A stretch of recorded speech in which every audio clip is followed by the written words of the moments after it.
Is anybody there? I don't like it. Welcome aboard 2 vessels crammed full of history and severe poltergeist activity.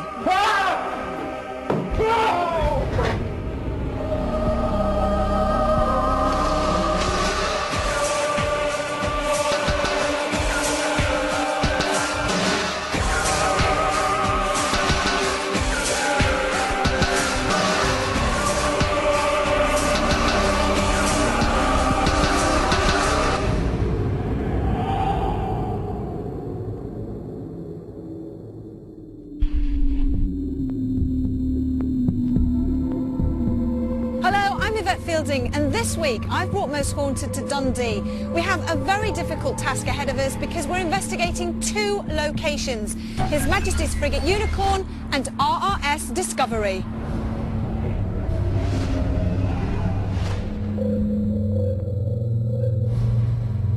These 2 ships may be smaller than our previous investigation on board the Queen Mary, but they're certainly no less important. Both are based within a mile of each other, in and around these Tayside docks, although they did encounter very different journeys.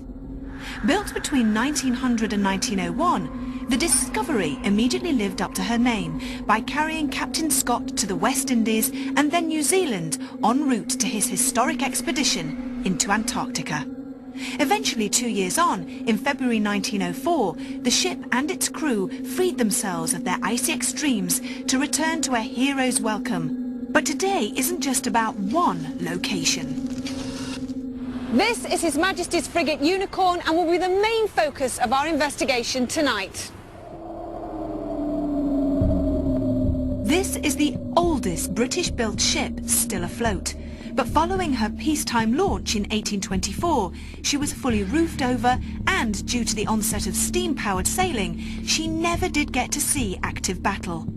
Her role as a frigate, though, certainly meant she contributed in other ways, hence the importance in maintaining her permanent place here in Dundee. But however impressive they seem, step inside and you're greeted by cramped and claustrophobic areas that by night can send shivers through the bravest of souls. So just how well did Stuart and Kath cope when they ventured on board the Unicorn last night? And what problems did the Discovery offer Carl and John? How'd you feel? Apprehensive now. On deck it was quite light, and you feel, you know, we're near the centre of town, but as soon as you get in here, you think about what's actually happened on the ship, where it's been, you know, the stories that it could tell you, and it's probably where ghosts live. This is probably where they are. Thanks for that. These cabins. Oh. What the f*** is that? Oh, shit. That scared the shit out of me. How about you and I go into one of these and lay on a bunk bed? Right. There's a step there. Watch your step. On that. Go on, you go through first with that. Right, let me go through first then. If you leave me, I will never speak to you again in my life. Right. What was that? Kath? I don't know. A stone's just been thrown. Stay there. No, Kath! if you leave me, I will go mad. I'm not leaving you. You are. Where are you going? I was just going to nip to the top of... No, you are not leaving me down here. Come, if you're here, if you're still here, show yourself to us.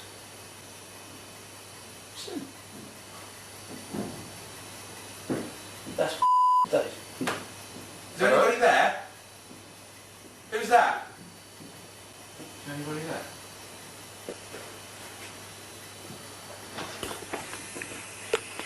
You almost think there should be... Can you hear walking? Yes. But we're the only ones on the ship. Can you hear walking? Yes. I want airlifting out. I'm not moving. You're going to have to go forward then, sweetheart. I can't do everything.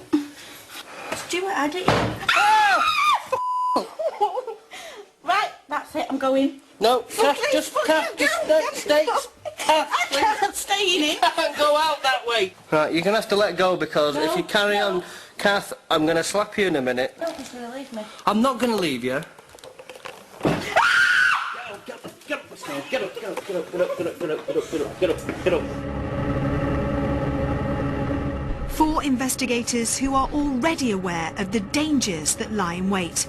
So all looks very promising for the night ahead. This is extremely exciting for me. This is the first time that we've done ships since we did the Queen Mary. We're here for 24 hours and we've actually got 2 locations, 2 ships, the Discovery and the Unicorn. I'm actually standing now on the deck of Discovery, probably somewhere where Captain Scott actually stood. To me, just the event of actually being on a ship that is world famous is enough. And the fact that it's also haunted obviously makes it even more exciting.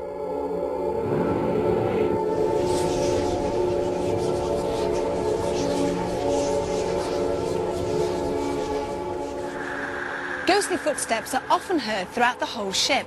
Some people believe that they could belong to a crew member that sailed with Scott to the Antarctic.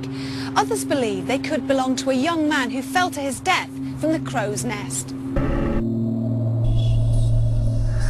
A figure has been seen in one of the cabins.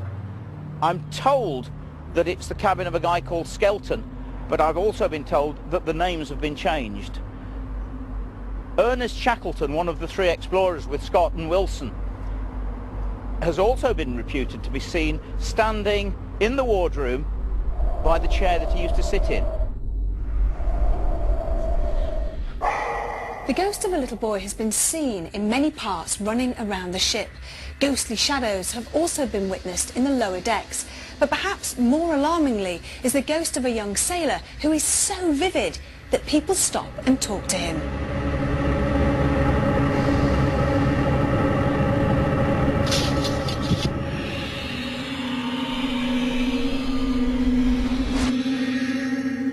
And of course, the other ship that we have to investigate in the 24 hours is the Unicorn. It's actually the oldest British warship still afloat.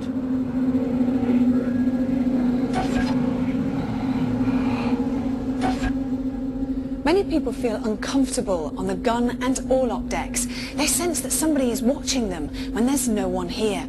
But it's the heavy-booted footsteps and the dark, shapeless figures that seem to scare people the most.